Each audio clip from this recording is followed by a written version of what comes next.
और फैसला जो है सुरक्षित रख लिया गया। तब तमाम सुनवाई पूरी हो चुकी है, बहस दोनों पक्ष विपक्ष में खत्म हो चुकी है और फैसला उम्मीद हम करते हैं कि छात्र हित में फैसला होगा। 9 लाख परीक्षार्थियों के पक्ष से फैसला जाएगा। तीनों पाली की परीक्षा रद्द कराने को लेकर बिहार के जितने भी अभ्यर्थी है जिन्होंने सहयोग किया और जितने शिक्षक जो भी हम लोगों को सहयोग किए, उन सभी को मैं धन्यवाद देता हूं, जो कि हम लोग आपके सहयोग से, आपके समर्थन से ही हम लोग इस लड़ाई को लड़े हैं, सड़क पे भी और हाईकोर्ट के पटल पे भी हम लड़ाई लड़े हैं। तो ये लड़ाई हम लोग एक अंतिम मुकाम पर खड़े हैं इस लड़ाई के, और न्याय हम लोगों के हित में होने वाला है, ये हम लोगों को पूरा विश्वास है और बहुत जल्दी ही न्याय होने वाला है।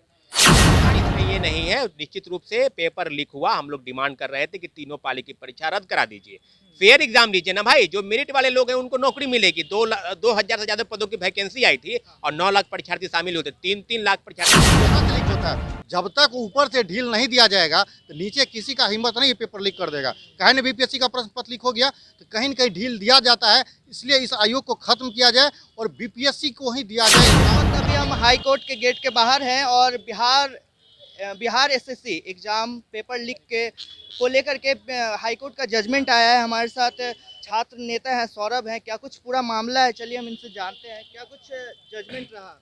आज जो फैसला है वो सुरक्षित रख लिया गया है। आज नहीं, लगभग 3 मामले चल रहे थे, पीआईएल का एक मामला और रीट के 2 मामले। तो तीनों मामलों को मर्ज कर करके ये फैसला हुआ। लगभग 10 सुनवाई पीआईएल का और लगभग 9 से 10 सुनवाई जो है रीट के मामले हुए।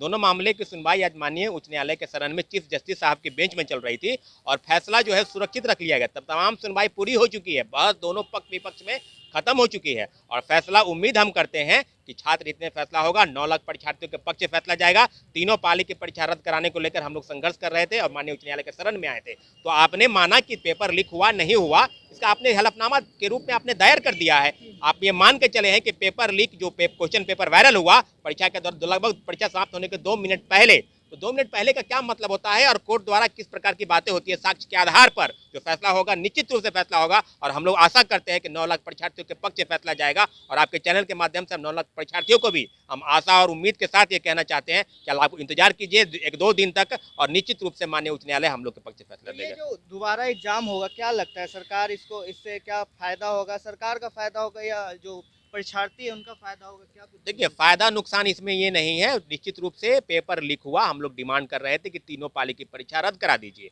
फेयर एग्जाम लीजिए ना भाई। जो मेरिट वाले लोग हैं उनको नौकरी मिलेगी। 2,000 से ज्यादा पदों की वैकेंसी आई थी और 9 लाख परीक्षार्थी शामिल होते, 3-3 लाख परीक्षार्थी तीनों शिफ्ट में शामिल हुए थे। इसमें नुकसान किसको है? सेटर होंगे जो सेटिंग करके आए रहेंगे, हो सके उनका पैसा फंस जाए। लेकिन गरीब जो है, जो इंतजार कर रहे थे, 15 साल से 10 साल से पटना में बैठ के तैयारी कर रहे हैं, उनका क्या होगा? उनके भविष्य को कौन सुरक्षित करेगा? तो माननीय उच्च न्यायालय के शरण में हम लोग इसीलिए आए हैं कि आप न्याय कीजिए। पेपर लीक हुआ, इसको साक्ष्य के आधार पर यह मान के चला है आयोग में, तो हम लोग उसी का आधार मानकर हम लोग आए हैं और हम लोग के पास पुख्ता सबूत है। इस आधार पर हम लोग माननीय उच्च न्यायालय के शरण में आए और उम्मीद करते हैं कि पेपर जो है रद्द करे और दोबारा परीक्षा फेयर तरीके से हो और हम लोग की मांग को पूरी करे। चलिए, जजमेंट आया है हाई कोर्ट का, क्या कुछ कैसा लग रहा है आपका? लगातार 1 साल से आप लोग इस पे मेहनत कर रहे थे, क्या कुछ लग रहा है? देखिए, जजमेंट अभी नहीं आया है, तो जजमेंट सुरक्षित सुरक्षित रख लिया गया है और आप देखेंगे 1 से 2 दिन में हो सकता है जो कि फाइनल डिसीजन आ जाएगा। हियरिंग कंप्लीट हो चुका है, अब इस पर एक भी हियरिंग नहीं होगी, फाइनल डिसीजन आना बाकी है, उसको सुरक्षित रख लिया गया है।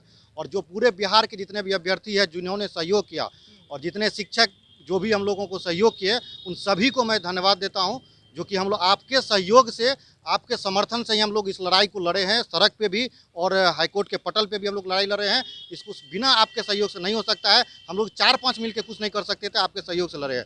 और इसी तरह से आगे जो भी परीक्षा होगी बीएसएससी के माध्यम से, अगर ये परीक्षा अगर निश्चित रूप से रद्द होगी, हम लोग को ऐसा उम्मीद है, और ये परीक्षा रद्द होती है तो हम सरकार से मांग करेंगे कि एक कानून बनाए, कड़ी से कड़ी कानून बनाए, उसके बाद जाकर के ये परीक्षा ली जाए और ट्रांसपेरेंसी के साथ ये भ्रष्टाचार नहीं हो, पेपर लीक नहीं हो। जिस तरह से बीपीएससी वर्तमान समय में परीक्षा कराई है तो काबिले तारीफ है और इसमें कहीं से भी आप देखिएगा 3 दिन लगातार परीक्षा चली थी, उसमें एक पेपर लीक नहीं हुआ। ये कहीं न कहीं बहुत ही, समझिए, बीपीएससी को हम लोग धन्यवाद देते हैं इसके लिए और सरकार से मांग करते हैं। ये बीएसएससी भ्रष्टाचार में संलिप्त रहता है, बीएसएससी आयोग। हम लोग ये भी मांग करते हैं इस आयोग को खत्म किया जाए, क्योंकि ये सिर्फ और सिर्फ भ्रष्टाचार करता है। इससे पूर्व में जो वैकेंसी आई थी 2014 में, उसमें भी भ्रष्टाचार हुआ। आप देखिएगा कि 10 साल बाद जाकर के उस वैकेंसी को पूरा किया गया है, भ्रष्टाचार हुआ। देखिएगा इसमें भी फिर पेपर लीक हो गया। आखिर पेपर कहाँ से लीक होता है? जब तक ऊपर से ढील नहीं दिया जाएगा तो नीचे किसी का हिम्मत नहीं पेपर लीक कर देगा। कहीं न बीपीएससी का प्रश्न पत्र लीक हो गया तो कहीं न कहीं ढील दिया जाता है। इसलिए इस आयोग को खत्म किया जाए और बीपीएससी को ही दिया जाए एग्जाम कराने के लिए, जो सचिवालय सहायक का हो चाहे इंटर स्तरीय। वर्तमान में निकला है वैकेंसी, तो सरकार वैकेंसी देखिए निकाल रही है, लगातार वैकेंसी निकाल रही है, इसके लिए हम धन्यवाद देते हैं। लेकिन क्या वैकेंसी सेटिंग के माध्यम से भरा जाएगा? गरीब का बच्चा को आप वहाँ नौकरी देना चाहते हैं या जो पैसा वाला है उसी को पैसा लेकर के नौकरी देना चाहते हैं? सवाल ये है।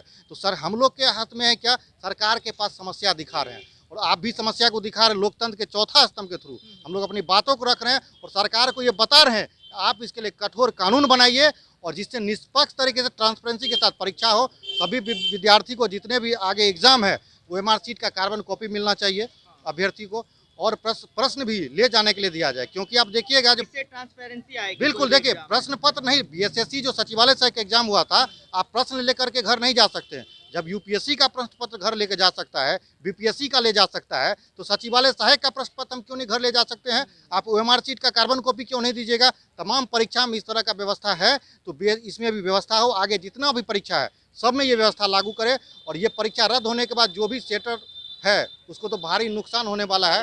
और आगे हम लोग इस भ्रष्टाचार के खिलाफ लगातार लड़ाई लड़ते रहेंगे और बिहार के युवा जो भी हम लोग के साथ दे रहे हैं उनको मैं बहुत बहुत धन्यवाद देता हूँ। इससे कहीं ना कहीं सरकार की आंखें खुलेगी, क्योंकि जिस तरह से आप लोगों ने आवाज उठाया और आपने अपना ओपिनियन दिया कि इस तरह की चीजें होनी चाहिए, बदलाव होनी चाहिए, तो क्या बिल्कुल देखिए सरकार नहीं चाहेगी कि हमारी किरकिरी हो। हाँ। लेकिन ये पेपर रद्द होने के बाद तो किरकिरी होगी तो कन्फर्म है, क्योंकि पूरा विपक्ष इससे सवाल करेगा कि ये आपने एग्जाम कराया या पेपर लीक हुआ, पेपर रद्द हो गया, तो विपक्ष तो सवाल करेगा, सरकार को जवाब देना बनता है। सरकार की जवाबदेही है।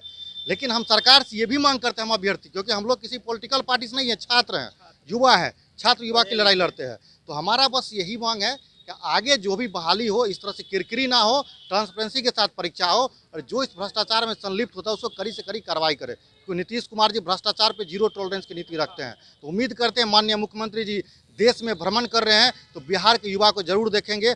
जिस तरह से लगातार वैकेंसी दे रहे हैं, आगे जो भी परीक्षा है वो ट्रांसपेरेंसी के साथ हो, भ्रष्टाचार नहीं हो, पेपर लीक नहीं हो और जो अभ्यर्थी का मांग है उस मांग को सुना जाए। चलिए मैम, क्या कुछ कहना चाहेंगी? जजमेंट सेफ रखा गया है, आप लोग का लड़ाई जो था कहीं ना कहीं क्या लग रहा है, कुछ आशा की? बहुत संघर्ष हम लोगों ने किया है, सभी छात्रों ने किया है इसमें, और टीचर शिक्षकों का और भी छात्रों का सहयोग भी मिला है इसमें। तो ये लड़ाई हम लोग एक अंतिम मुकाम पर खड़े हैं इस लड़ाई के, और न्याय हम लोगों के हित में होने वाला है, ये हम लोगों को पूरा विश्वास है और बहुत जल्दी ही न्याय होने वाला है। और आयोग ने हमारे साथ बहुत गलत किया, क्योंकि जब परीक्षा में धांधली हुई है, इस बात को खुद आयोग स्वीकार कर रही है, तो पीटी के रिजल्ट पर सबसे पहले उनको रोक लगानी चाहिए और पहले इसकी जांच होनी चाहिए थी। इन्होंने जांच को बीच में ही रोक दिया, छोड़ के, और पीटी का जो है रिजल्ट निकाल दिया। फिर लगे हाथ इन्होंने मेंस की परीक्षा भी ले ली। तो अब जाकर के जब हाई कोर्ट के मुख्य जज के पास ये विषय गया है, तब जाके उन्होंने ये निर्णय लिया कि मेंस के परीक्षा पे का जो रिजल्ट है उस पर उन्होंने रोक लगाया। उन्होंने छात्रों के साथ न्याय किया। आयोग ने छात्रों के साथ अन्याय ही अन्याय किया और इतनी ज़्यादा निराशा भर दी हम छात्रों के मन में कि छात्रों को लगने लगा कि जो लोग छात्र गरीब हैं, मेहनत करते हैं, उन्हें कभी भी रोजगार नहीं मिल सकता। वे लोग काफ़ी निराशा के अंधकार में, फिर भी हम कुछ लोग मिलकर उन लोगों में आशा दिखाते रहे कि न्याय हम लोगों के साथ होगा। और मुझे तो अंतिम सांस तक ये उम्मीद रहेगी कि न्याय होगा और ये हम लोगों को अच्छा फल मिलने वाला है इसका। ये थे हमारे साथ बिहार एसएससी के कुछ छात्र थे और ऐसा लग रहा है इनको कि जो एक साल से जो संघर्ष कर रहे थे, जजमेंट सेफ रखा गया है और आशा की किरण दिख रही है। आपकी क्या कुछ प्रतिक्रिया है हमारे कमेंट बॉक्स में लिखकर जरूर बताएं। तब तक के लिए धन्यवाद।